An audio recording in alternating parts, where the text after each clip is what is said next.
Bienvenidas, bienvenidos, bienvenides al podcast Joterismos. Como siempre nos da mucho gusto saludarles desde la cabina de Radio Nopal. Les invitamos también a escucharnos en un momento más a través de TikTok y de Twitch. Y más adelante también subiremos la grabación a nuestro canal de YouTube. Bueno, ya saben que pueden escucharnos en vivo 2 martes al mes de 3 a 5 p.m. Y pues nada, estamos muy felices de poder tener este programa que va a estar muy interesante sobre un tema que también nos parece muy importante para estos tiempos, que es el de sexo, política y cultura de la cancelación. Ahorita les vamos a platicar un poco más de qué va este tema, cómo lo vamos a abordar. Y pues nada, para comenzar con el programa, le quiero dar la bienvenida a Roy Ponce. ¿Cómo estás? Yo muy bien, ¿cómo están todos ustedes? Pues acá intentando sobrevivir al martes, y claro, haciendo mi drama de siempre, porque a una le gusta ser bastante dramática en la vida, si no, ¿qué chiste tiene? pero aquí a gusto. Muy bien, pues también estamos esperando como siempre a la Perca. Claro, una es dramática y la otra no muy puntual. Pero también estamos muy contentas de tener de invitado especial a Nicolás Cuello, que nos acompaña desde Argentina, y rápidamente voy a leer pues su presentación. Es historiador del arte, archivista y traductor amateur en el campo de la crítica cultural. Ha publicado Críticas sexuales a la razón punitiva junto a Lucas Di Salvo. Ha traducido el Conflicto no es abuso de Sarah Schulman junto a Diego del Valle Ríos, y también hizo el prólogo de este libro en la versión en español. Es fundador de la Cooperativa de Traducciones Anticarcelarias, junto a quienes ha traducido Es ahora feminismos abolicionistas del sistema carcelario de Angela Davis y No nos vamos a cancelar de Adrienne Marie Brown. Es profesor integrante de la escuela Yo no fui, experiencia de formación pedagógica anticarcelaria y abolicionista en artes, política y oficios. ¿Cómo estás, Nicolás? Hola, ¿cómo va? Contento de estar acá. Pues muchísimas gracias por acompañarnos. Como ya les decía, hoy vamos a tocar un tema que nos interesa mucho también desde esta mirada antipunitiva, que es el tema de la cultura de la cancelación, sobre todo pues pensando en las políticas sexuales, ¿no? Que igual ahorita vamos a ahondar más en este tema, en este concepto. Ya nos platicarás un poco cómo está el contexto en Argentina, pero en México creo que el tema de la cultura de la cancelación, pues un poco ligándolo a esto que dices, creo que ha impactado también muy fuertemente en muchos espacios de las disidencias sexogenéricas, ¿no? Espacios físicos como también organizativos. Uh-huh. Esto que platicábamos también por mensajito, ¿no? La diferencia quizá entre la funa y la cultura de la cancelación. Siento que aquí en México utilizamos más el término funa porque no tenemos esa vinculación tan fuerte con pues, la idea histórica, ¿no? De la funa, como puede ser en Argentina y en Chile. Pero creo que aquí sí usamos mucho el tema de la funa como, pues eso, ¿no? Como este castigo social de excluir a una persona, de señalar públicamente a alguien, de acusarle de ciertas cosas. Y pues nos interesaba mucho platicar de este tema contigo porque aparte has trabajado en muchos proyectos que ya mencionamos algunos, ¿no? Como esta escuela de Yo no fui, también estos textos, Críticas sexuales a la razón punitiva, ¿no? Que compilaste con Lucas Di Salvo. Con Lucas Di Salvo, mi mejor amigo, que va a estar escuchando sobre. Ay, que le mandamos un saludo. Sí, lo amo. Y también mucho agradecimiento porque creo que ese libro pues es súper importante. Creo que muchas personas desde los antipunitivismos en diferentes lugares, pero pues lo hemos utilizado, ¿no? Ha sido como una muy buena herramienta. También hemos platicado o podemos platicar más sobre este libro del Conflicto no es abuso de Sarah Schulman, que ustedes tradujeron junto con Diego del Valle y que hicieron el prólogo, que también pues no sé, tiene como muchas ideas ahí muy importantes. Entonces, justo pensando en este prólogo del Conflicto no es abuso, estaba pensando iniciar con esta pregunta de ¿por qué nos está costando tanto resolver conflictos? No sé, en este momento. ¿Qué pregunta? No sé, no tengo. Lo primero que te puedo decir es que no tengo la respuesta. Bueno, pero tienes algunas respuestas en el texto, en el prólogo, ¿no? Siento que hay. ¿Por qué no nos cuesta responder? Alrededor de la crisis afectiva. O sea, quiero tomar agua también, me da la sensación, pues yo hablo muy rápido, me sobreexcito. Gracias. Yo creo que mi conexión para historizar también un poco. Sí. Tengo una percepción por lo que fui hablando acá con algunas personas, con algunos amigos a quienes les tengo mucho cariño y respeto. Creo que son como contextos bastante distintos. Estamos en dos momentos, en dos configuraciones macropolíticas que son profundamente distintas, y me hace sentido por qué la funa sigue siendo un problema tan grande para ustedes y quizás no tanto para nosotros ya ahora. Creo que hay muchos factores que alteran, como la ecuación de por qué se vuelve difícil resolver conflictos, y por qué el mecanismo de la funa, del escrache, de la cultura de la cancelación, o como querramos llamarle, que también es importante también como trabajar en un lenguaje situado para eso. Nosotros en Argentina, por ejemplo, las personas que nos hemos sentado como a discutir o a pensar sobre la cultura de la cancelación, homologamos eso con los scratches. Y la palabra scratch para nosotros tiene un trasfondo y una genealogía muy específica, porque en el año 97, cuando surge la agrupación Hijos, que son hijos e hijas de detenidos desaparecidos y personas apropiadas y exterminadas por la última dictadura, ellos inventan un dispositivo festivo muy crítico, muy polémico, de trabajo comunitario, en pos del señalamiento público de genocidas en libertad que habían practicado crímenes de lesa humanidad. Y ahí se funda lo que se llama la Mesa de Scratch. Un colectivo de investigadores y activistas, llamado Colectivo Situaciones, pueden googlearlo, es un PDF que está liberado, que se llama 9 tesis sobre la Mesa de Scratch, donde ellos hablan de efectivamente la creación de actos de justicia social performáticos creados, digamos, donde la justicia es ahora, ¿sí? La Mesa de Scratch fue una experiencia impresionante porque implicó investigaciones colectivas, mucho trabajo situado en barrios de conversación uno a uno con vecinos y vecinas, decir, bueno, usted sabe que vive al lado de una persona que se apropió de bebés, que secuestró, que mató, que violó, no sé qué cosa, y que durante el 76 y el 83 estuvo vinculado a este tipo de crímenes de lesa humanidad. ¿Usted sabe quién es su vecino? Y fue un trabajo, eran trabajos muy largos de creación y de cultivo de una conciencia crítica de lo que implica la violencia y lo que había implicado la violencia y la negligencia sobre la práctica de la dictadura militar, y terminaba con un scratch. Ese era el punto cúlmine, que era un momento como carnavalesco, festivo, político, agenciado, donde artistas, activistas y el mismo movimiento de derechos humanos arrojaba pintura roja sobre las casas y señalaba públicamente: aquí vive un genocida, y también practicaban formas de señalamiento público, en particular el grupo de arte callejero, que es un grupo de artistas que practicaba, transformaba la señalética de los barrios para decir, bueno, aquí viven genocidas. A 200 metros va a encontrar la casa de tal genocida que practicó este tipo de torturas. Era un dispositivo de activación, era un dispositivo de justicia social con una base comunitaria, con una investigación y también con una suerte como de cultivo de conciencia crítica de por qué se estaba generando ese señalamiento, que era el señalamiento de un sujeto que había, siendo parte de la estructura del poder, ¿no?, con la diferencialidad que eso significa, había ejercido violencia y había hecho este tipo, y había sido partícipe de un genocidio. Entonces la palabra scratch para nosotros viene de ahí.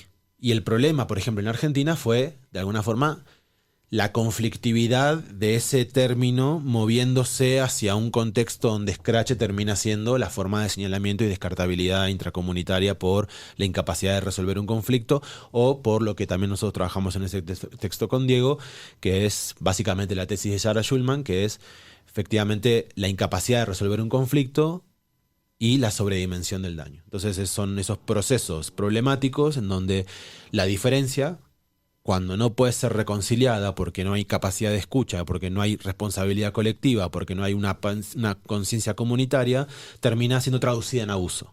Y el salto de conflicto y abuso es un problema político. Es un problema político porque pierde especificidad. Ella trabaja y complejiza un poco más lo que otros activistas han trabajado como cultura de la cancelación. Cultura de la cancelación igual es un concepto más del norte global. Sí. Lo usamos más o menos porque, en particular, Lucas y yo lo usamos porque nosotros sí creemos que es una cultura. Porque empuja prácticas, porque modela comportamientos y porque instituye subjetividad. Y nosotros no nos acercamos a ese debate de cualquier manera. Nosotros nos acercamos como una persona queer y Lucas como una persona trans bisexual. Y ese fue nuestro posicionamiento. Nosotros no vamos a hablar de la cultura de la cancelación como ha hablado cualquiera, sino lo que vamos a preguntar es ¿qué tiene la cultura de la cancelación de vínculo con el deseo? ¿Y cómo hago yo para entrar a la discusión de la cultura de la cancelación a través del deseo, del sexo, de la erótica, de la imaginación, de la libido? Principalmente porque él y yo somos personas muy espirituales, entonces lo que nosotros discutíamos es que en realidad lo que hay acá es un problema libidinal, ¿no? Capaz porque excesivamente psicoanalizados también, que eso es un peligro. Pero nosotros reconocíamos que lo que había era una cultura del goce, o sea, un comportamiento, de una tendencia a disfrutar del ejercicio de la violencia. Como personas queer, trans, que venimos además de contextos contraculturales, sadomasoquistas, nosotros decimos, bueno, a nosotros no se nos caía ningún anillo por decir, bueno, hay un goce social con la violencia, ¿no? Porque de hecho lo hay. México tiene bastante historia sobre eso, ¿no? Y nosotros, el enfoque que hicimos fue específicamente por eso. Por eso se llama críticas sexuales a la razón punitiva. Sí. Y no meramente una idea de la crítica a la punición. Sino decir que para nosotros la punición empieza en el momento en que uno desea que la diferencia sea controlada. Wow. En el momento que uno imagina, ¿sí? Imagina que tiene que ser igual a aquello otro. Y lo empezamos a vincular con la cultura erótica del deseo de control, de la obliteración de lo distinto. Y con la incapacidad espiritual, cultural, afectiva, de vincularse con lo incómodo, con lo opaco, con lo refractario, y sobre todo, que eso es algo con lo que Lucas y yo en el último tiempo venimos trabajando un montón, un poquito más yo, porque Lu también ya fue como un poquito desvinculando, porque también fue exponernos a un montón de situaciones de extrema violencia, o sea, también yo ya tengo la piel durísima, el cuero duro de la cantidad de cancelaciones que fui acumulando. Ahora estoy como más tranquilo, pero en un momento también cuesta, ¿viste? O sea, no por victimizarse, sino porque es un poco lo que te frustra de la cancelación, en particularmente a mí, es la incapacidad de poder hacer política, porque a mí básicamente me interesa hacer política, a mí no me interesa tener amigos, o sea, muchos amigos. Es lo que menos me importa. O sea, no me interesa ni ser querido, ni ser aceptado, ni ser respetado por nadie, ni constituido como un referente, ni considerado un intelectual. No me interesa absolutamente nada de todo eso. O sea, me pasa por la punta de la pija. O sea, no me importa. Sí me importa hacer política. Sí me importa, sobre todo, defender la experiencia de lo distinto, ¿no? Porque ese es el compromiso que uno tiene quizás también con el antifascismo, con la política originalmente libertaria, anarquista. Que la cancelación a veces también te restringe de hacer política, ¿no? O sea, pero por supuesto, es 100% antipolítico. Sí. Es 100% antipolítico, pero en absoluto. Y mucha gente piensa que también incluso la reflexión sobre la cultura de la canción, también hay algo ahí de mucho vicio que yo siento que no es pensamiento crítico, no es política, sino que son formas muy a corto plazo y son recetas de un cierto pragmatismo que esconde una razón instrumental que brega por la obliteración de la responsabilidad social frente a la diferencia. Es más, te diría además que la cultura de la cancelación es un fenómeno extrañamente practicado por gran parte por los sectores que se identifican dentro de la política identitaria, extremadamente colonial. Claro, sí. Porque no hay nada, o sea, el principio que ordena la destrucción de ese otro y la configuración de lo distinto como una amenaza a ser subyugada es el colonialismo, la supremacía blanca. O sea, no solamente no crea condiciones para el ejercicio de la política comunitaria, sino que además extiende la matriz de representación del colonialismo en las formas de práctica de lo político. O sea, es un problema. Lucas y yo entramos ahí, yo entré ahí desde ese lugar. Entonces cuando nosotros escribimos ese texto, que lo editamos con una amiga que se llama Carla, que tiene una editorial que se llama Ediciones Precarias, nosotros ese libro lo hicimos en 8 días, ¿no? 8 o 9 días. O sea, fue una cosa así muy... porque somos afiebrados para hacer cosas. ¿No quieres a la traducción también? Teníamos muchas traducciones acumuladas y empezamos a editar, a corregir, a escribir. Fue todo muy, muy, muy, muy, muy rápido. Porque nosotros, o sea, nada, por punks, por querer hacer las cosas rápido y no querer que nos ocupe mucho tiempo. Decir, como hagámoslo, bueno, pero hagámoslo ya. O sea, tipo, no es un proyecto a largo plazo que tenés que discutir, que todo. No, lo hacemos y lo hacemos, nos encerramos una semana y lo hacemos. Y fue así. O sea, tuvo ese... Y fue muy interesante porque nosotros en ese momento teníamos muchas discusiones políticas con el feminismo blanco y con el feminismo que se había transformado mainstream. Y en gran parte lo que sí yo puedo diagnosticar es que las comunidades LGBT y quienes nos posicionábamos desde el liberacionismo sexual o desde las políticas sexo-radicales o prosexo, bueno, teníamos como mucho conflicto con la narrativa que se estaba instalando sobre qué es la violencia de género, cuál es el sujeto político del feminismo, el avance del feminismo transexcluyente, la codificación de los gays como hombres, que eso es algo que a mí me enerva. O sea, si entro en ese tema me voy a poner muy nervioso. Pero obviamente la destitución o el extrañamiento, la alienación de muchos de los maricones del feminismo. Maricones que hemos trabajado por y con y para nuestras compañeras feministas y que de pronto nos hemos convertido en hombres. Ya. Totalmente. Que encarnamos potencialmente el patriarcado, ¿no? Ese es un temazo. Sí, bueno, invítame de vuelta porque de eso tengo tela para contar y no sabes la cantidad de rencor que tengo sobre ese tema. Pero que es un rencor politizado, obviamente, sí, porque tengo un montón de amigas con las cuales he podido tener esa conversación que es súper incómoda. O sea, es súper incómoda, pero es muy necesaria para mí, vital además. Y que son procesos que uno no puede controlar también. Porque también hubo algo de la coyuntura misma, de la internacionalización y del feminismo en Argentina, que yo lo vivo como un momento histórico verdaderamente transformador. O sea, yo lo celebro, lo viví, lo trabajé, lo apoyé, lo acompañé, puse el cuerpo, estuve ahí. Pero bueno, tuvo un efecto muy complejo para nuestras comunidades, diferencialmente, ¿no? Sobre todo para la comunidad trans travesti en Argentina y para las comunidades queer. Tuvo un efecto, un backlash, un poco duro, del cual no se habla mucho y es difícil hacerse responsable de eso también. Y en base a esa discusión, en donde se reconfiguraba cuál era la trayectoria de las diferencias sexogenerizadas en el mapa de alianzas que hemos tenido en nuestras comunidades, es que empezábamos a ver que había políticas como de exclusión, de descartabilidad, de sospecha, de amenaza para las personas queer y trans. Por eso nosotros dijimos, bueno, acá lo que falta es una crítica que sea queer y trans sobre la abolición y sobre la cultura de la cancelación en particular. Y esa fue como la manera en la que fuimos entrando sobre ese tema. Por eso yo, si hablo del tema, yo hablo de sexo. Para mí es hablar de sexo, es hablar de cultura de la cancelación, porque es hablar como de una erótica. Claro. Es de una erótica sobre el ejercicio del poder a baja escala sobre el control de la diferencia. Oye, y estás diciendo muchas cosas muy interesantes que ahorita te vamos a preguntar más sobre eso, pero si no te hago esta pregunta creo que no voy a poder dormir. Pero dijiste esto Estoy soltero, ¿eh? Ahorita platicamos. No es cierto. Dijiste esto de que en Argentina, o sea, que entiendes por qué en México está esta efervescencia de las cancelaciones. En el contexto argentino tuvo que ver mucho con un proceso como de ampliación del reconocimiento para nuestras comunidades y de ciertas formas como de extensión de la seguridad social y de nada. No voy a decir, no me animaría a decir de un buen momento político, porque ¿qué es la democracia? No sé si es un buen momento. Pero bueno, sí fue un momento de contención, donde, o sea, yo con mis diferencias, por supuesto, con lo que fue el proceso kirchnerista y con lo que es el peronismo histórico dentro de la historia argentina, no se puede negar que hubo una gran parte de todos esos 15 años, aproximadamente, como un fenómeno, como una temporalidad compleja que no es tan específica, pero donde había herramientas, había espacio, ¿entendés? Había espacio. Y hay algo ahí que... O sea, ¿te refieres a espacios en donde se pueden como vertir los conflictos? No, o sea, institutos en defensa de la discriminación, ministerios de políticas... Había políticas sociales abocadas al trabajo, al respeto y a la creación de mejores condiciones de vida para nuestras comunidades, al mismo tiempo que problemas, obviamente, por los cuales, por ejemplo, surge el movimiento Ni Una Menos. Pero había cierta condición de beneficio. O sea, ¿consideras que eso ayudó a bajar como esta...? No, yo creo que ese momento es el momento en donde te olvidas de algunas cosas.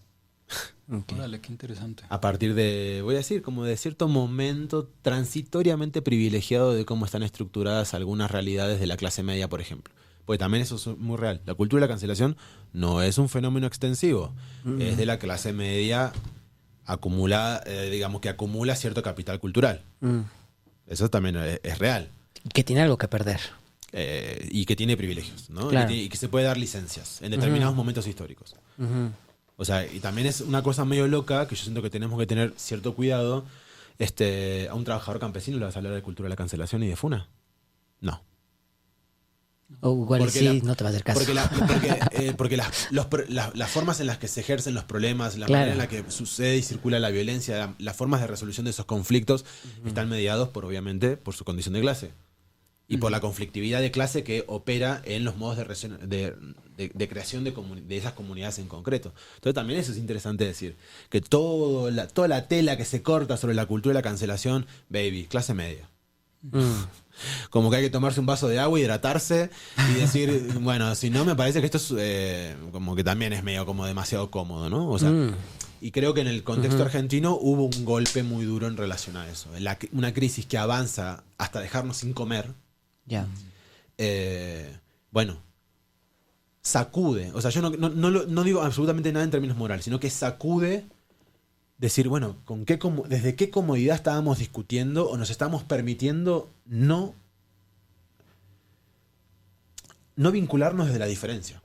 ¿Desde qué lugar estábamos, digamos, extrañamente permitiendo que esta objetivación narcisista de la política y esta economía egocéntrica de la referencia y la creación de no sé, como denunciaciones y estos líderes y toda esta cosa que sucede en torno a la política progresista?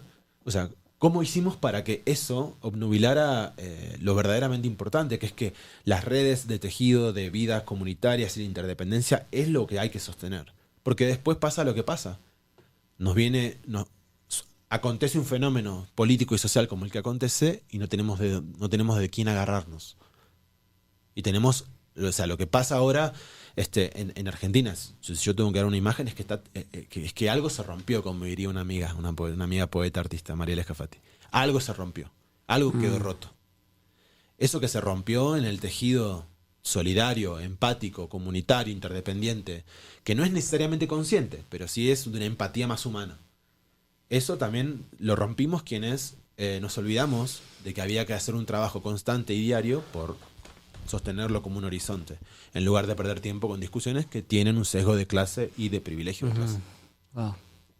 Es que no sé si, bueno, igual y no sirve tanto hacer como estas comparaciones, pero no sé si en México de pronto, aunque estamos en otro contexto político más hacia la izquierda, también siento como esta imposibilidad de tener espacios de esto que te decía al principio, ¿no? Organizativos, de convergencia. O sea, igual y si estamos cómodos. O sea, nos hace falta el balde de agua fría para reorganizar y un poco pensar en las prioridades. O sea, sí me hace un poco sentido esta cosa como de que la cultura de la cancelación, sobre todo esta cosa más mediática, ¿no?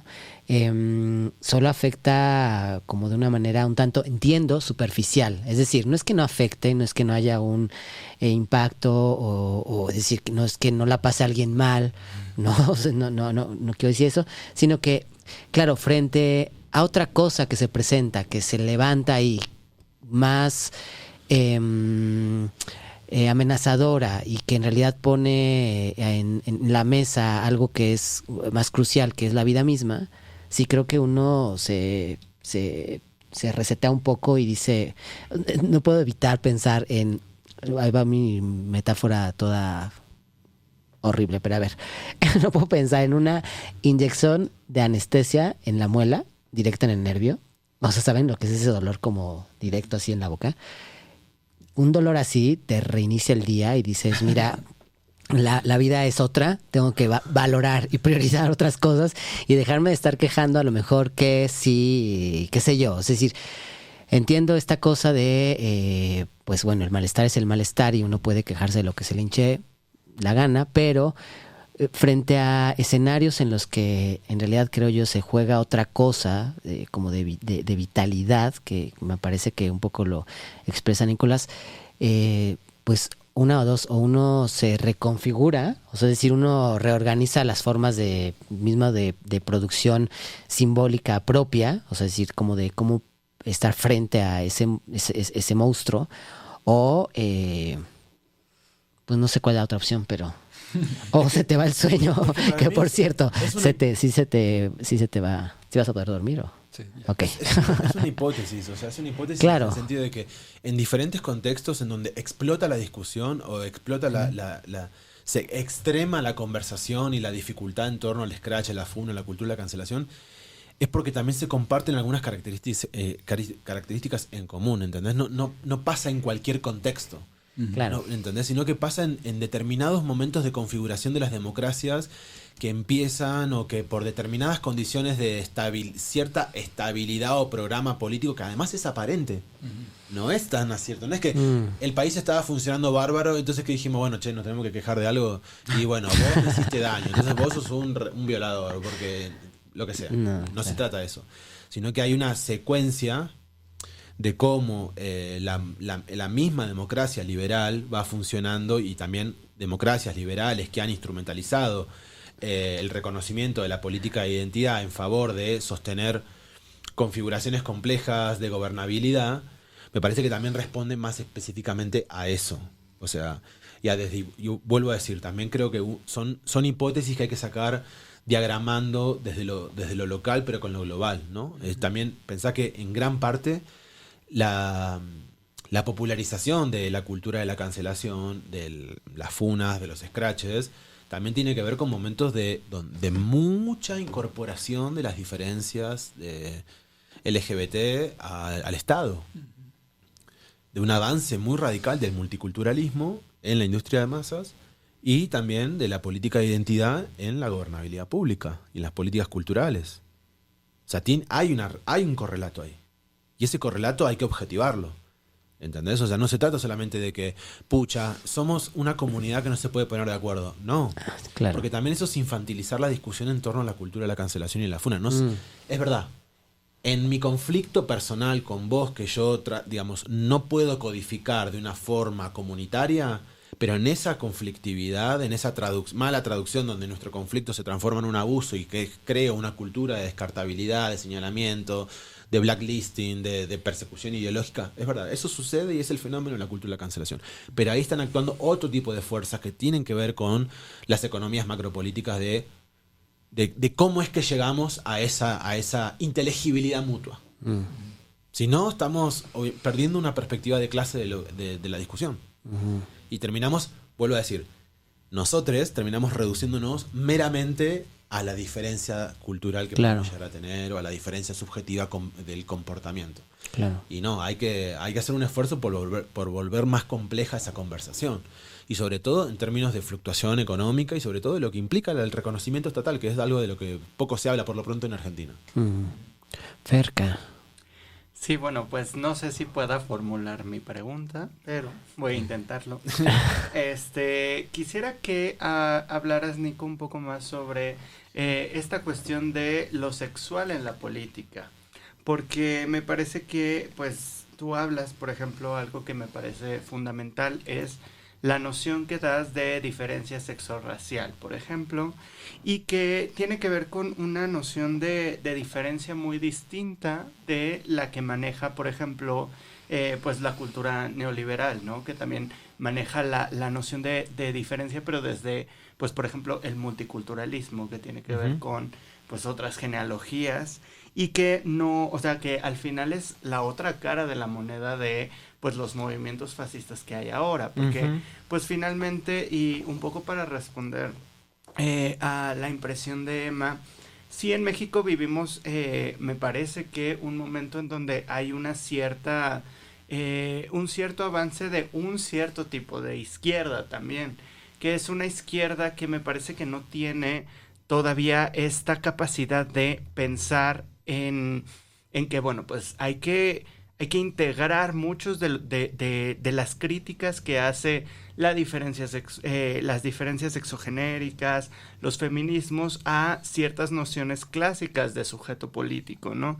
Entonces me parece que, por ejemplo, aquí en México el peligro que hay es que, bueno, pues, ¿por qué tenemos como esta proclividad a la cultura de la cancelación? Bueno, porque nos manejamos todavía en un marco liberal que, pues, al final ha sido incapaz de pensar estas nociones de diferencia que tienen más que ver con lo que tú mencionas, con lo pulsional, con lo sexorracial. Entonces, quisiera que explicaras un poco más a qué te refieres con eso. más o menos tengo una idea porque dices, bueno, pues que consideras como que genealógicamente mucho tu pensamiento tiene que ver con pues todos estos movimientos pues de un cierto marxismo sexodisidente europeo de los años, no sé, italiano, por ejemplo. Entonces, pues quisiera saber eso y cómo tú sitúas también a pues el sujeto queer trans actual que tenemos, porque también hay que pensar en que la realidad, por ejemplo, que leemos, por ejemplo, en Mieli, sobre el homosexual ya pues necesitas también ser repensada y relocalizada a nuestros territorios. Entonces, pues quisiera saber eso, ¿no? O sea, ¿cómo piensas la política sexual y lo sexual en la política y el papel en específico del sujeto queer, del sujeto trans? Bueno, eso es como una gran duda que tengo. Mira, cuando nosotros escribimos el prólogo, el prólogo del primer libro que editamos, vuelvo a repetir algo que dije antes. Para nosotros era importante dar cuenta de que el deseo, por eso hablábamos de una cultura de control que estaba basado en un deseo, ¿sí? Por reducir lo incógnito del mundo, ¿no? Entonces, para nosotros esa idea, si es un deseo, ¿no? Es un deseo, hay una economía libidinal que implica formas de imaginación, formas de proximidad entre los cuerpos y sobre todo dinámicas de control entre un cuerpo y el otro. Y decíamos que si la cultura de la cancelación está creando contenidos y prácticas y protocolos de relación entre las comunidades que son erotizadas, porque son comunidades LGBT, ¿no?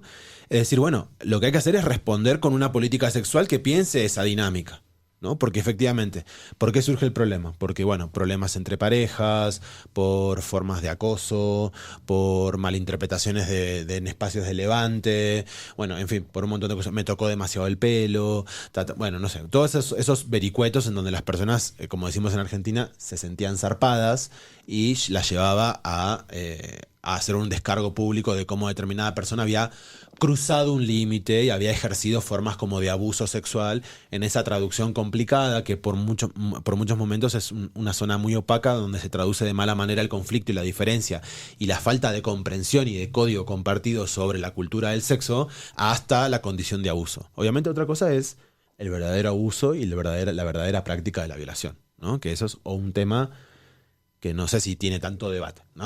O sea, que la violación es violación, o sea, no. Pero en ese contexto, en el yo te creo hermana, que fue como una de las retóricas de uno de los momentos particulares de cuando avanzaba el movimiento masivo del feminismo en Argentina, tuvo una doble injerencia. Por un lado, creó un marco de visibilidad y un marco de discusión muy duro y también de una terapéutica visceral de cómo volver a hablar en voz alta de situaciones de abuso, ¿no? Verdaderamente, donde un montón de personas lo necesitaron, un montón de personas transformaron sus condiciones materiales al poder pronunciar por primera vez. A mi hermana le pasó. O sea, nosotros fuimos abusados de niños y compartimos esa situación. Ella nunca jamás lo había objetivado críticamente, yo sí toda mi vida. Y bueno, ese momento histórico le sirvió a ella para eso, por ejemplo. Una cosa que yo ya había experimentado en otro momento de mi vida, ¿no? Bueno, experiencias como la de ella, un montón.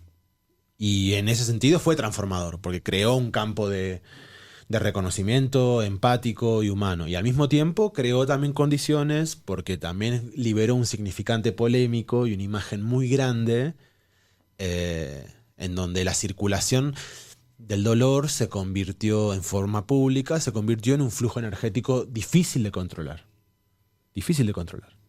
Y ese corrimiento, esa apertura también generó, obviamente, o sea, formas de reterritorialización de esa conversación que fueron instrumentales.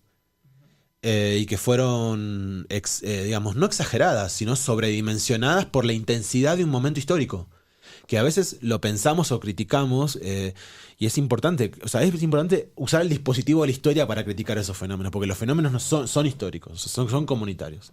Y en ese momento yo lo que siento es que era muy difícil no sentirse atravesado por una historia de un país hablando sobre la violencia sexual, después de centurias de haberla obturado.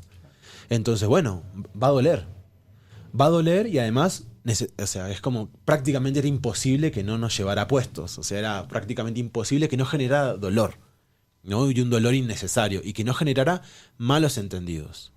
Malos entendidos y formas de instrumentalización. Porque como todo sujeto complejo, muchas personas usaron esa narrativa para reposicionarse, para crear nuevas formas de dominio, para poder subyugar a otros y a otras que no podían subyugarlo de otra manera, que es parte de la miseria humana, que es lo que somos, que estamos atravesados por estas economías coloniales bien supremacistas blancas en donde la diferencia nos amenaza y por lo tanto necesitamos controlar esa diferencia, donde practicamos formas de venganza, donde practicamos formas, digamos, de daño porque no sabemos cómo controlar el efecto que produce el no ser correspondidos, el no ser mirados, el no ser concebidos por ese otro que significa algo y en el cual proyectamos, ¿no? Bueno, todo eso que es parte de la función humana se llevó a una escala macropolítica y a una narrativa cultural de un contexto histórico determinado que abrió una complejidad que fue muy difícil de sobrellevar. ¿Y por qué nosotros hacemos esa salvedad o por qué yo insisto mucho con que la conexión es sexo-racial? Porque las formas de sospecha de amenaza sexual no pueden ser pensadas solamente en el dispositivo del liberalismo blanco.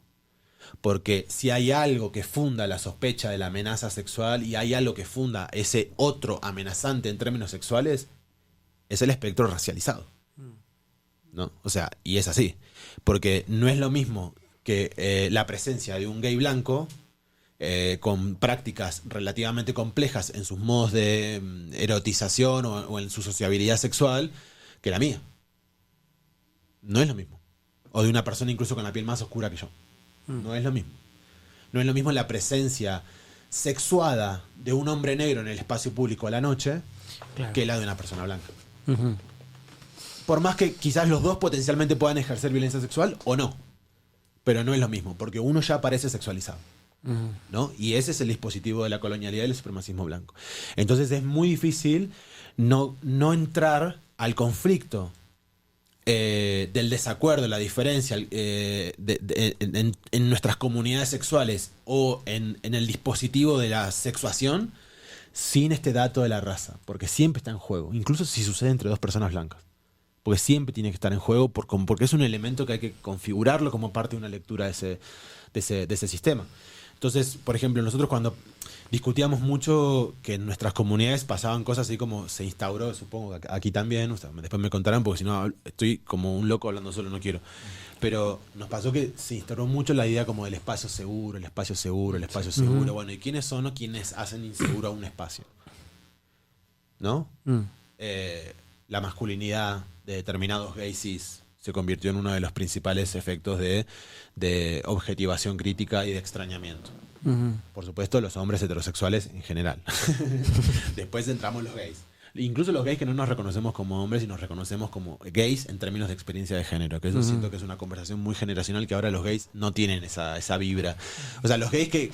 Yo porque estoy cerquita a los 40, pero los gays que nos formamos leyendo a Monique Wittig y el pensamiento heterosexual, y cuando aprendimos de las lesbianas la fuga sexuada del género asignado, y bueno, yo soy parte de esa generación, por ejemplo. También por eso tengo el tipo de pensamiento de acercamiento que tengo. Eso no sé si ahora circula porque, bueno, obviamente las configuraciones, las lecturas y los debates han proliferado hacia otras direcciones que también son igual de vitales también, ¿no? Yo no digo que mi posición sea la mía, sino que soy un gay de determinada edad. Pero bueno, en ese sentido, la idea del espacio seguro fue configurando muchos otros amenazantes. Y en esos otros amenazantes aparecía la sospecha sobre las mujeres trans, la sospecha sobre las travestis, que bueno, se conectó y fue como un diálogo espejado con la radicalización del feminismo transexcluyente, por lo menos en Argentina, ¿no? Entonces ahí había una conexión, por ejemplo, de cómo la presencia de algunas mujeres trans y travestis en algunos espacios feministas de pronto eran sujetos de sospecha. ¿Viste? Era como había una sospecha dando sobre la pertenencia de esos sujetos o potencialmente la eroticidad que liberaban esas transfeminidades en esos espacios, ¿no? Y sobre todo uno de los objetos principales de ese daño y ese odio fueron las lesbianas trans, ¿no? O sea, o travestis que están con otras travestis o con travestis que están con otras mujeres. Ellas fueron, por ejemplo, ese principal objeto, porque ahí se encarnaba este problema o esta supuesta amenaza que tiene un subtexto radicalmente cisexista, ¿no? Radicalmente transfóbico.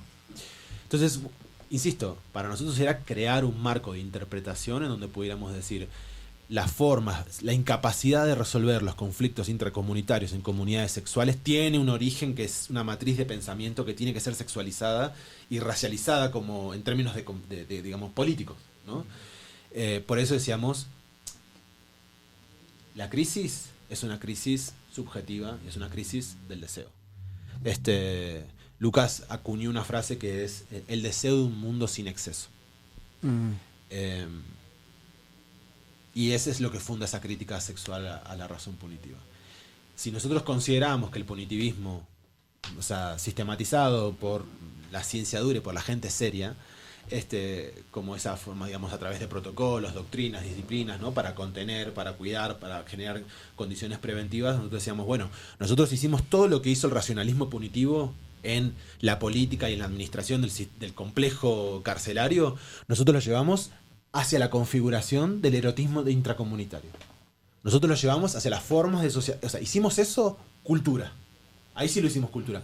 Porque llevamos la técnica de control social y de creación de la peligrosidad, la amenaza, el castigo, la denuncia. Llevamos todo ese lenguaje administrativo, burocrático, digamos, macropolítico, lo llevamos a la interacción uno a uno. A la interacción comunitaria. A la interacción entre movimientos políticos, ¿viste? Y eso lo hicimos cultura, porque lo hicimos, o sea, nos porque incluso si hubiésemos hecho esa traducción de la política administrativa hacia los movimientos, por ejemplo, nunca hubiéramos obliterado que ante todo las personas son inocentes, hasta que se pruebe lo contrario. Que es lo primero que se descarta en la cultura de la cancelación. Porque la acusación es la prueba del delito cometido. Sí. ¿No? Justo en este libro de críticas sexuales a la razón punitiva hay un texto, ¿no? De todo el mundo bienvenido, algo así, sí, menos los hombres cis, ¿no? Creo que Brooke Shelley, ¿sí, no? Y justo se me hace muy interesante pensar desde ahí como todas las consecuencias que puede tener una política de seguridad que implementamos en nuestros espacios. No sé, puede ser tanto un bar como un centro cultural LGBT o lo que sea, ¿no?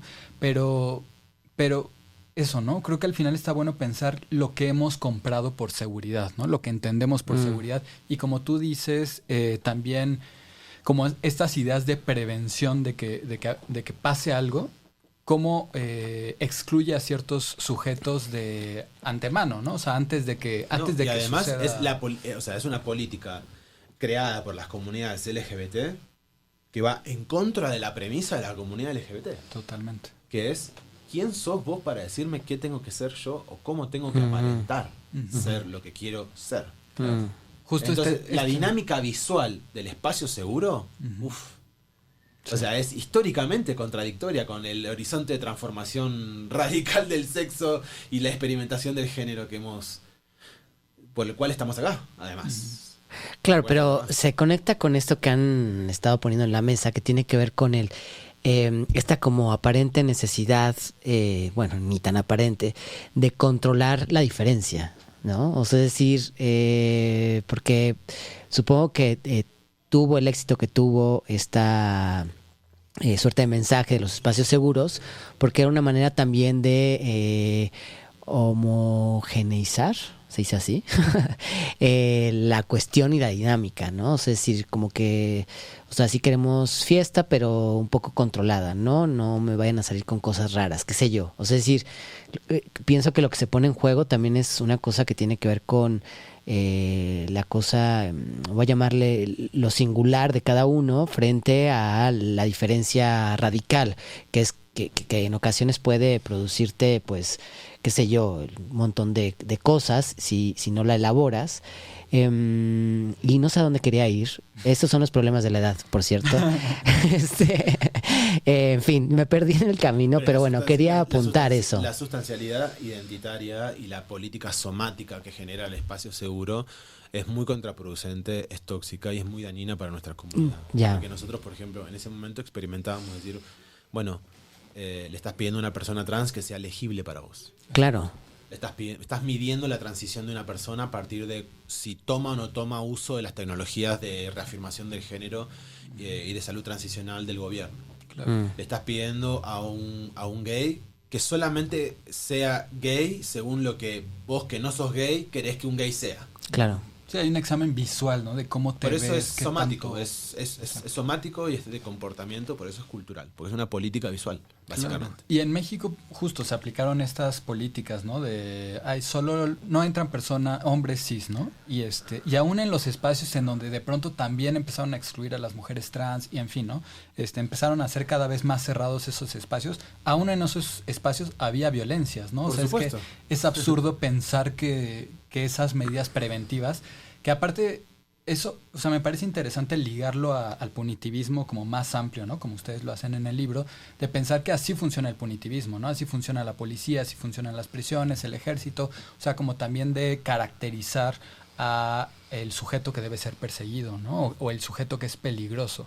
Eso lo podemos ver en cualquier espacio, ¿no? En un aeropuerto cuando detienen a las personas, en la calle, que ciertos sujetos son más perseguidos, más detenidos, como las personas morenas, las personas racializadas, las personas migrantes, jóvenes también, ¿no? Las personas con tatuajes, etcétera. Entonces, creo que también es muy interesante ver cómo en ciertos espacios reprodujimos también esas formas del punitivismo, ¿no? Hay un texto muy lindo que yo traduje de Sara Ahmed, que ella habla de que justamente la política de creación de extraños es una política que conecta sexo-raza. Y ella a ese proceso le dice, bueno, ¿quién es el extraño? Que es ese sujeto como ensombrecido, que uno como que no termina de ver, ¿viste? Como si hay como una bruma, porque no se vuelve totalmente legible. ¿Legible para qué? Para la política de representación neoliberal y para la fagocitación del neoliberalismo de las diferencias sexo-racializadas, ¿no? Que solamente existen en tanto y cuanto, tipo Emilia Pérez, solamente existen en tanto y cuanto sean acomodados a una agenda de normalización ideológica, una retórica de consumo, un horizonte de parentesco heterosexualizado, ¿no? Bueno, en fin, lo que podamos llegar a criticar de esa retórica. Pero es importante, es linda la idea porque es como una imagen. ¿Quién se vuelve extraño entre nosotros? Y a veces, ¿viste qué te pasa? Cuando estás en un grupo social, que siempre alguien es el raro. Siempre.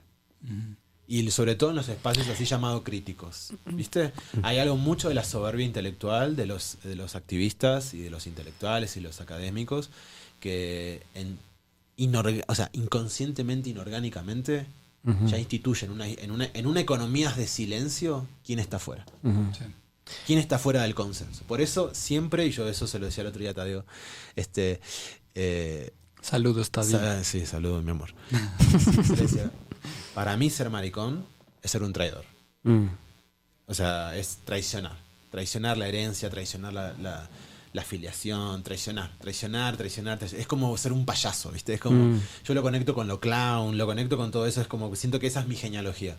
¿Y por qué digo que es importante recuperar la tradición traidora de lo maricón? Porque en esos momentos, por ejemplo, para mí una política inmediata, como de reducción de daño, de ese consenso punitivo que sucede de manera orgánica a través de la configuración del narcisismo compartido, es traicionar los consensos. Entonces, si hay 4 que se creen los más inteligentes y hay uno que por ahí está medio flojito en esa conversación, bueno, ¿sabes qué? Yo te voy a llevar la contra. Por más que yo piense igual que vos, por ejemplo. En ese caso, para mí, hay algo ahí incluso de cómo responder con conflicto a esa economía de conflictos que pareciera no ser conflictiva. Y eso siento que es algo que también que ahora estamos en ese momento. Ahora estamos porque la discusión sobre la cultura de la cancelación ya lleva por lo pronto en Latinoamérica, concepto raro, pero en Latinoamérica ya lleva como por lo menos unos 10 años lleva, ¿no? Ya está llegando a los 10 años como conversación. Y hemos pasado por distintos momentos, ¿no? Pues donde esa conversación estuvo ligada a la conflictividad, a lo que nosotros podríamos llamar en Latinoamérica las guerras del sexo, que no tienen el mismo tiempo que las guerras del sexo del norte global. Eso después estuvo ligado a a la conflictividad entre el feminismo trans incluyente o trans excluyente, después obviamente a la circulación de la violencia sexual en espacios LGBT, y ahora siento que el momento, la cultura de la cancelación ahora está como en otro momento, por lo pronto en mi territorio está en otro momento, ¿no? En otro momento ligado más a que ahora nadie canceló. Ahora vos sos el que canceló, ¿viste? Y ahora hay un consumo y una instrumentalidad de lo antipunitivo que liberó la incorrección política como una nueva retórica normativa, ¿no? Entonces ahora lo cool es volver a usar expresiones complicadas, ahora lo cool es volver a reírse de una persona discapacitada, ahora lo cool es volver a hacer chistes homofóbicos y racistas en medios públicos, ahora eso se volvió cool de vuelta, ¿no? Como por una forma como de sacarse encima el lastre de lo que el progresismo social hizo asfixiantemente a través de la cultura de la cancelación y la coerción, ¿no? de la corrección política a través de la cultura de la cancelación. En ese momento es como el momento que está ahora un poquito el debate argentino. Yo creo que en México estamos también en un momento complejo porque es evidente que hay un consenso de que en México hay impunidad, ¿no? De muy altos niveles. O sea, creo que ronda mínimo el 92% de los casos denunciados están en la impunidad y estamos en un país pues también profundamente violento, ¿no? Y entonces pareciera que la cancelación u otro tipo de estrategias son como una respuesta pues como necesaria y como justificada por ese contexto de impunidad. Entonces pareciera como que hay pues sí, como esa... Es que no hay alternativa, entonces vamos a cancelar. El problema es que, otra vez, estamos cancelando a las... ¿A quién? O sea, no estamos... Eso es interesante. ¿A quién? No estamos organizando boicots contra el ejército, no estamos organizando boicots contra las empresas que están explotando o que están ayudando a deportar gente. Y esa es una de las características de la cultura de la cancelación, es la falta de estructura. Exacto. Y es la producción de un efecto de descartabilidad humana que no tiene por objeto una estructura concreta de poder, sino la materialización y la subjetivación y la individualización de esa estructura de poder. Aparentemente. Sí. Y lo interesante es que las formas en las que se practica la cultura de la cancelación no son prácticas comunitarias. Sí, no. Son prácticas de consenso extorsivo. No, eso no es una comunidad. No es la elaboración de una comunidad. Eso es... Vos leíste una funa de una persona y lo compartiste porque si no lo compartís, ¿qué va a pasar si no lo compartís? Si vos no colaborás del consenso social de que determinada práctica es problemática porque no tenés ganas de opinar un día, bueno, te ves obligada a tener que opinar porque no vaya a ser cosa que quedes adherido al pensamiento incorrecto. O como dicen ahora, de estar del lado incorrecto de las cosas, ¿no? Donde no, por ahí no es. Porque, o sea, ahorita te cancelan por tener una amistad con alguien que fue cancelado, ¿no? Y esa es razón suficiente para que te excluyan de todas partes. Que es hablar de algo. No solamente eso, sino yo siento que también hay, por eso digo, siento que como llevamos ya varios años en la discusión, siento que hay como algunos preceptos que ya son como bastante extendidos, pero para mí hay algo de que todavía queda en la molecularización del vínculo social, queda algo de la cultura cancelatoria. Yo pienso que hoy es un tema viejo, entre comillas, pero queda algo que es que todavía no podemos terminar de suturar o de elaborar terapéuticamente en los modos en los que nos relacionamos. Y todavía queda algo de ese resquemor, ¿viste? Y yo lo veo particularmente en la construcción de lo que es un sujeto difícil. Nosotros con mi amiga Adminoliti siempre nos gusta mucho una imagen que produjo un artista gráfico que ahora no me voy a acordar su nombre, que es amar a los inamables, ¿no? Y no sé si lo vieron, que es como un meme que dice amar a los inamables y son como todos animales feos, tipo sapos, lagartos, como 100 pies, ¿viste? ¿Y quién se pregunta quién ama a los que son difíciles de amar? ¿Quién le da quién le ofrece un plato de comida a alguien que es inherentemente conflictivo? ¿No?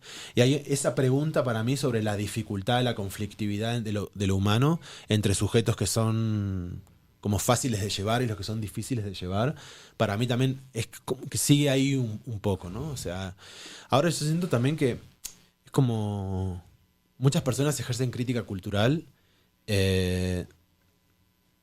y se reifican a sí mismos como sujetos problemáticos porque supuestamente son altamente críticos, ¿no?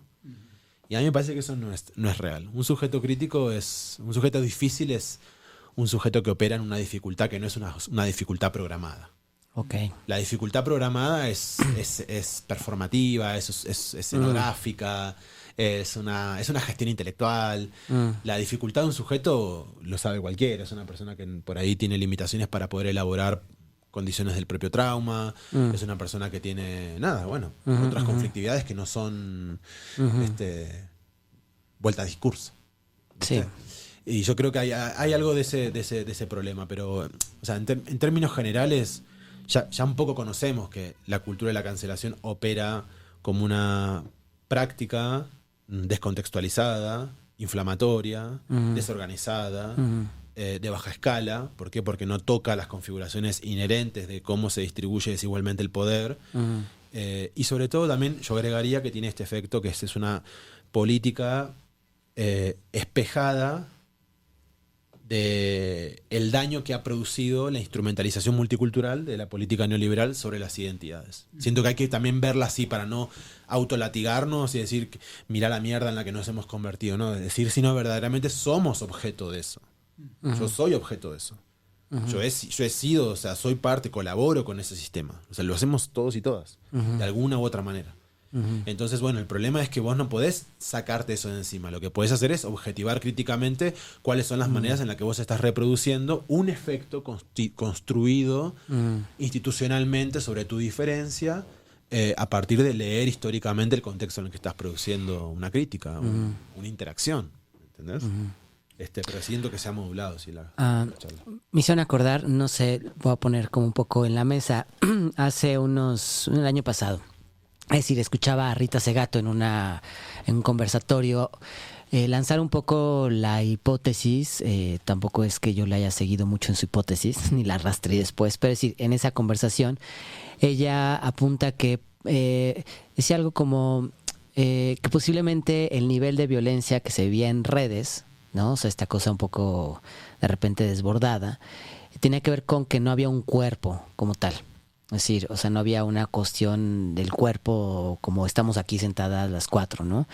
Y me hizo un poco de sentido, pero ahorita lo quería traer acá a colación por todo lo que hemos estado platicando, porque si algo me ha quedado resonando muchísimo con esta conversación es como la potencia que hay en el encuentro con las y los otros, ¿no? En términos pues físicos, y por eso no quiero decir que las redes no impliquen un encuentro, pero que tanto a nivel, no sé cómo llamarle, energético, qué sé yo, la vibra, o sea, es que no sé cómo nombrarla a eso, ¿no? Que se materializa en ocasiones en el tú a tú versus tú escribiéndole a alguien random en redes, vete al diablo, ¿no? O sea, es decir, vete al diablo no es lo mismo si te lo digo de cara a cara, ¿no? O sea, pues seguramente va a haber otro tipo de reacción y efectos a que si yo te digo vete al diablo en redes.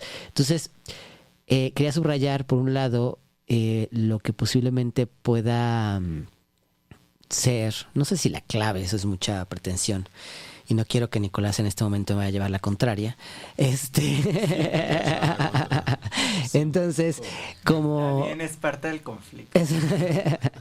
No sé, o sea, decir, como subrayar esta cosa del encuentro. O sea, me pareció impresionante lo que describías muy, bueno, un poco al comienzo de este programa, de cómo se organizaron, ¿no? De manera un tanto rápida, de boca en boca, ¿no? O sea, es decir, esta cosa que no pasa tanto por la mediación y por la organización demasiado pensada, o sea, es decir, hay una suerte como de la cosa del acontecimiento, ¿no? O sea, como del pulsional, ajá, o sea, es decir, como del aquí y el ahora. Lo que vos decís del cuerpo es hermosísimo. En el último texto que nosotros tradujimos con la cooperativa de traducciones anticarcelarias,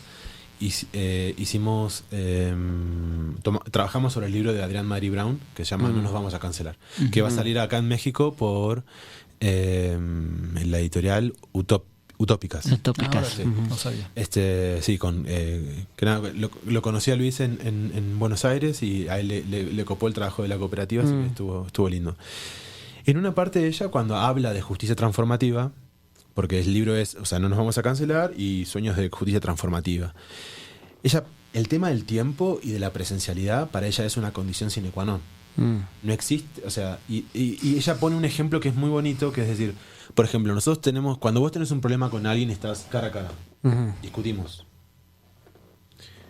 Va a haber un momento de silencio, va a haber un momento de donde quizás alguna de nosotras llore, quizás vos te vas, después volvemos, por ahí comemos en el medio de que estamos teniendo un problema, y hay algo como de la fisicalidad del encuentro que hace, que propone digamos, como una ruptura a la velocidad del algoritmo que desmaterializa la condición humana. En cambio, si yo tengo un problema con alguien y estoy cuerpo a cuerpo viviendo ese problema, y yo me siento, y cuando ella pone ese ejemplo de sentarse a elaborar un problema con alguien, con todo lo que implica, porque implica mucho dolor poder mirar a alguien y decirle, mirá, yo me sentí incómodo con todo esto. Yo necesito entender por qué. ¿Por qué viene esto de tu parte? Porque, y además también tener las agallas de compartir una hipótesis. Por ejemplo, decirle a un amigo, yo creo que estás actuando a partir de tu ego herido. A mí me parece que estás frustrado porque estás envidiando algo. Y tenemos que tener cintura. O sea, es difícil decirle eso a un amigo o a una persona que uno quiere. Es difícil. Pero deberíamos poder hacerlo porque no es un ataque considerar que las personas estamos heridas y actuamos hiriendo al mundo. Porque el mundo nos hiere, además. Es imposible escapar de eso. Eso yo le llamo progresismo indolente. También, ¿no? Que es este último proceso del progresismo social y que ha creado las condiciones de posibilidad para la cultura de la cancelación, que es que no queremos sentir dolor. Claro. No queremos que nos duela la presencia del otro. No, y en México somos bien sensibles, además. ¿Entendés? Sentidas, resentidas y rencorosas. Y ella, volviendo a lo de Gran Mary Brown, a mí me impactó mucho y me gustó mucho verdaderamente ese libro por eso. Porque ella dice, si hay algo que puede restituir el lazo social que ha quebrado este curso de violencia acelerado, genocida, que nos impacta, nos trauma, es volver a la materialidad. Y todo proceso de rematerialización del lazo social, además yo podría decir, es un proceso erótico.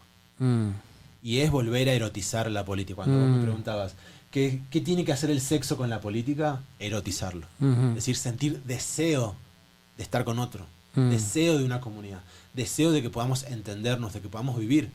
O sea, verdaderamente movilizar un deseo que eso es algo que por ahí suena como demasiado posmoderno para la política tradicional que piensa en la organización de que medios de producción, Pero bueno, o sea, nosotros también estamos en otra configuración de mundo. Claro. Y ella lo dice de una forma muy bella y muy poética. Es decir, en el tiempo en el que yo estoy frente a vos,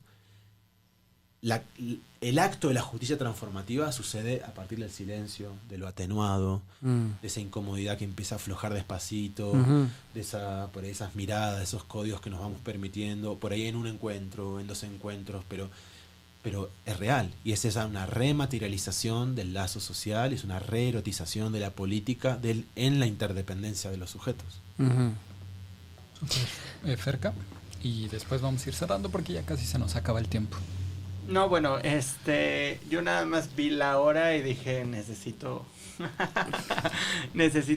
como seguir como insistiendo. Creo que ya ahorita lo contestaste un poquito, Nico, pero pues algo que me llevo de esta charla es un poco esta idea de, bueno, pues tenemos que volver a pensar uno de los grandes retos de la izquierda.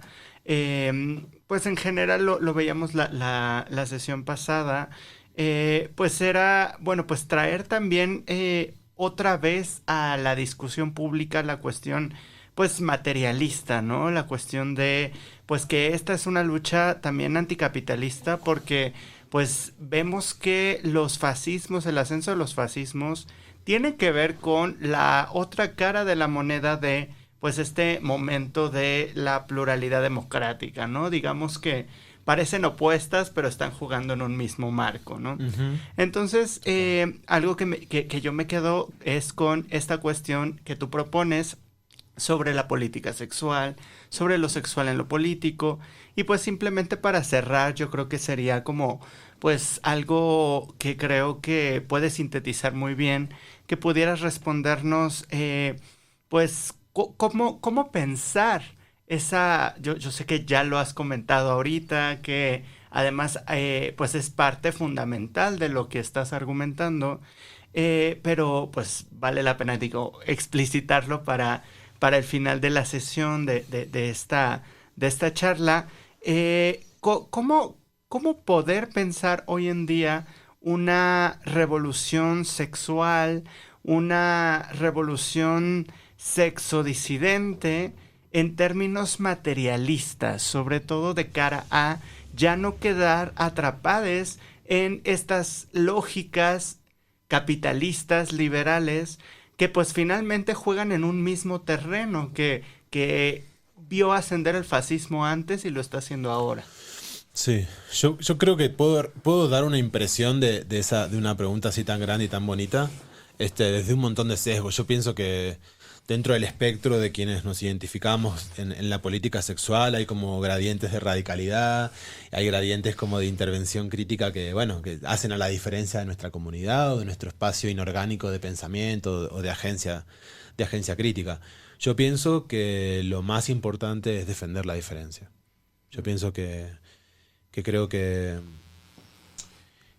cultivar un sentido de agencia política en torno a lo diferente, lo distinto, lo no único, lo no homologable, lo opaco, lo transparente, lo incomprensivo, lo rezagado, lo tímido, lo introspectivo, lo menor, lo inmaduro. Esa es mi izquierda rara. O sea, eso lo bromeamos mucho con dos amigas mías, como con Cami Barón y con Gabriela Mitieri, activistas también de allá de Buenos Aires, de pensar, y con Frank Cuscús, de pensar una izquierda rara, o sea, una izquierda que trabaje a partir de esos sujetos que son medio como sospechosos para la inteligencia, ¿no?, radical de izquierda. Y yo pienso que defender la diferencia necesariamente en esa defensa es una práctica política cotidiana, organizativa, movimentista, que ponga al cuidado como un horizonte, ¿no? El cuidado de las personas, el cuidado de nuestros cuerpos a partir de la diferencia. Yo siento que si ¿cómo se materializa esta política sexual? Yo pienso que es con la erotización de querer cuidar a otros. Pero no un cuidado asistencialista, sino que importe la vida, la importancia de volver a reconfigurar el horizonte de la dignidad porque otros y otras vivan en diferencia. Pero no una diferencia codificada por el multiculturalismo democrático, liberal, sino una diferencia incómoda, conflictiva, de los rotos, las rotas. O sea, es esa práctica. Y para mí eso es erótico, porque es reconstruir el encantamiento de un mundo. Y eso es erótico, es maravilloso, es movilizante, es vital, despierta deseo, ¿no? Entonces cuando pienso en una política sexual, pienso en una política que es imaginativa, pienso en una política que es anticolonial, porque el reencantamiento del mundo, es decir, la reconstrucción del elemento mágico que funda el deseo de interdependencia, no tiene que ver con la narrativa de la supremacía blanca, y de la competencia, de la meritocracia y de la cultura de las relaciones transaccionales que son propias de ese tipo de formación de sujeto, ¿no? Yo pienso que, lo pienso y lo voy viendo, en el sentido de que aquellas pequeñas experiencias que voy por lo pronto en mi territorio considerando, observando, que van reconstruyendo o reparando, tienen que ver con volver a tomar la tarea de un cuidado, pero un cuidado en términos políticos. Es decir, de cuidar lo común. Y cuando hablábamos esto de la rematerialización en los procesos como de resolución de un conflicto, volver a poner el cuerpo, que es una frase compleja, ¿no? Es una frase compleja porque también hay mucho del capacitismo inherente en esa imagen, pero rematerializar la condición humana, no sé. Obviamente está todo el debate sobre la fuga del humanismo, y yo lo entiendo, lo que sea, pero para bajarlo un poco, es decir, vivimos con otros y otras y otros en un montón de sistemas de relaciones, y creo que la priorización de volvernos reales otra vez. O sea, yo creo que si bien la tecnología y los medios de representación y la digitalización de las esferas públicas han desarrollado como un montón de oportunidades, han creado un montón de herramientas y de espacios como de mucha formación y de transformación, o sea, yo no tengo una mirada como 100% negativa sobre lo tecnológico, pero el efecto de desmaterialización, o sea, es decir, la sustracción de la condición corporal, física, material en términos matéricos de cuerpo y en términos matéricos de relaciones materiales de producción de ese cuerpo, Para mí eso tiene, ya estamos sintiendo la crisis de ese efecto. Lo estamos sintiendo. Lo sentimos durante la pandemia, además, radicalizado. Entonces la falta de... Hay que restituir el cuerpo para restituir una condición espiritual de lo que implica esa interdependencia, ¿no? Que es una interdependencia que es conflictiva. Porque también se habla mucho y se romantiza mucho sobre la idea de comunidad. La comunidad es conflicto. Sí, total. Si querés una comunidad, querés un problema. Si no... Una comunidad es un problema. La interdependencia es dolorosa. Implica un montón de cosas. A veces, viste, cuando tenés un amigo que es un pesado y que decís, te amo, pero eso es insoportable. Pero te amo. Sí. Y es un amigo que amás. Y bueno, te lo tenés que fumar. Porque lo amás. Y después pones algunos límites y lo que sea. Pero entendés que esa cosa como medio paradójica de no resolución, donde el amor, el dolor, la incomodidad, la comodidad suceden al mismo tiempo, que es una experiencia bien manchada y anticolonial. Es decir, que no hay experiencias transparentes y demás. Si yo pienso en una política sexual radical, lo que puede hacer el sexo hoy por la política es reencantar el deseo de volver a estar con otros y otras en diferencia. Y después de ahí, obviamente, eso es más abstracto.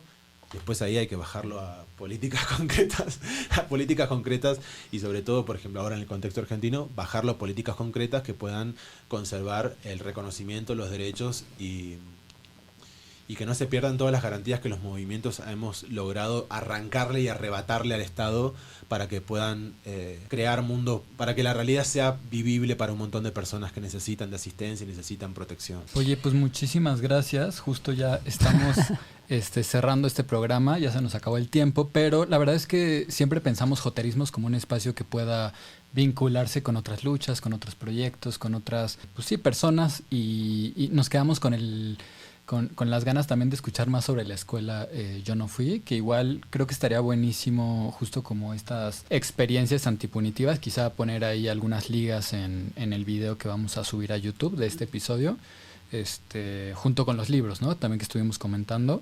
Entonces, pues agradecerte muchísimo. También, no sé, para la gente que está en Ciudad de México, no sé si podemos compartir la información de la proyección de mañana que se va a proyectar, ¿sí, no? Criminal Queers se va a proyectar y va a estar conversando Nicolás Cuello a partir de las 7 en... Ay, se me fue el nombre. La Cueva. Serapio Rendón 8, Colonia San Rafael. Quienes puedan estar, pues ahí podemos seguir la conversación. Y si no, pues como siempre les decimos, en nuestras redes sociales estamos en TikTok, Instagram y YouTube, Joterismos. Y pues muchísimas gracias, Nico Cuello, por visitarnos. Gracias. Gracias a las personas que nos escucharon. Bye. Hasta luego. Bye.